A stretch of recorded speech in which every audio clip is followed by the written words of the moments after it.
The use of tariffs as an economic tool has a long history, and one of the clearest examples is the chicken war between the US and Germany. When Germany reduced its imports of American chicken, US farmers and politicians were outraged.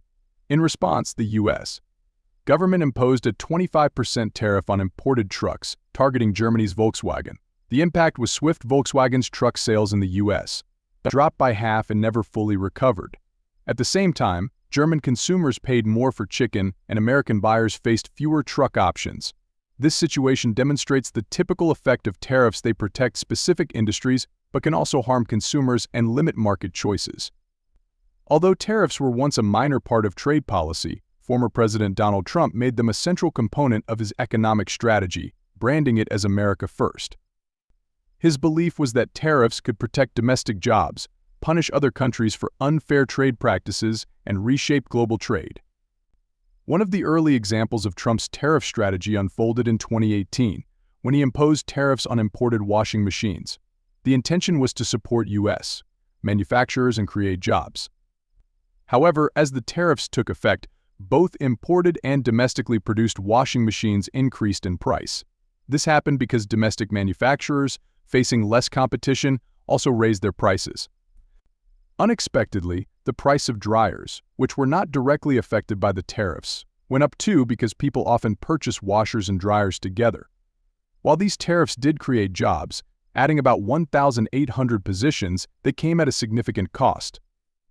A study found that consumers paid $1.5 billion more due to the price increases, amounting to about $815,000 for each job created.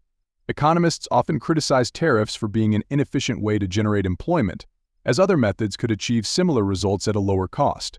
Trump's most significant tariffs targeted steel and aluminum, which he justified on national security grounds and as punishment for China's trade violations.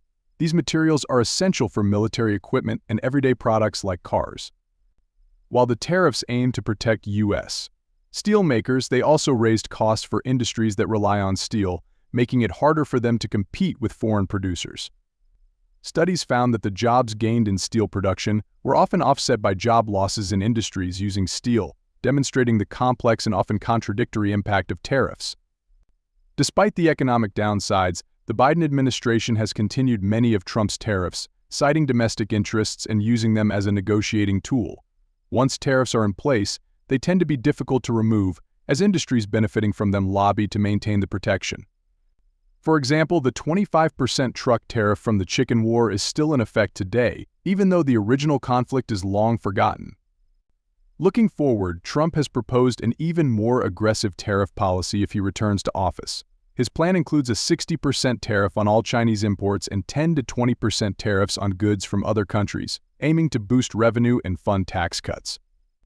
While Trump frames this as a way to hold other countries accountable, studies suggest it could cost American households $1,700 per year and eliminate over 684,000 jobs. There's also the risk of retaliatory tariffs from other nations, further shrinking both imports and exports. While the plan could generate substantial revenue, about $250 billion annually, it comes with high economic risks. Many worry that escalating tariffs could lead to economic conflict, particularly with China, which has grown into a dominant global exporter. Whether Trump's strategy will strengthen America's economy or ignite trade wars remains uncertain. However, his approach reflects a shift in global trade policy, with the U.S. using tariffs and subsidies to assert economic power in an increasingly competitive world.